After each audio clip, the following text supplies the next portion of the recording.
Chers amis, depuis ce 10 février, la Commission européenne autorise l'addition de 4% de larves de verre de farine dans les préparations alimentaires. Aujourd'hui, c'est 4%, mais demain, ce sera 10, puis 20, 30%, voire 100%. Fini le pain aux céréales, fini les biscottes au blé complet. J'avais été la première à dénoncer la volonté d'Ursula de nous faire avaler n'importe quoi il y a 2 ans, en février 2023. À nous faire avaler de la comme aurait dit Jean-Pierre Coff. Mais Ursula se moque de la vie des peuples européens, du français particulièrement. La Commission a ainsi en douce imposé sa volonté. Elle a estimé que puisque nous avions tellement pris l'habitude d'avaler tant de ces couleuvres, elle pourrait facilement nous imposer d'avaler ces insectes.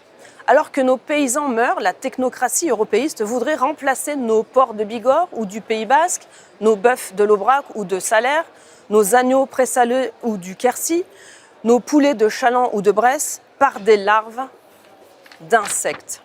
Au pays de la gastronomie, de la boulangerie et de la pâtisserie, cette décision déconnectée de la réalité et de nos traditions culinaires est inacceptable. La première raison de cette décision émane de l'idéologie écologiste. Les animaux d'élevage ont besoin d'aliments pour se développer, proportionnellement beaucoup plus que les insectes. Ceci serait donc ainsi une source de protéines à bilan carbone bas.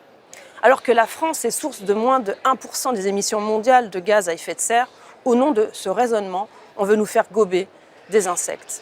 Mais surtout, l'autre réalité cachée est que dans leur esprit mondialiste, il faut en finir avec nos paysans, ces Gaulois réfractaires que la Commission européenne est prête à tuer définitivement en passant des accords avec la terre entière, comme avec le Mercosur, pour continuer à vendre des berlines allemandes aux 4 coins du monde.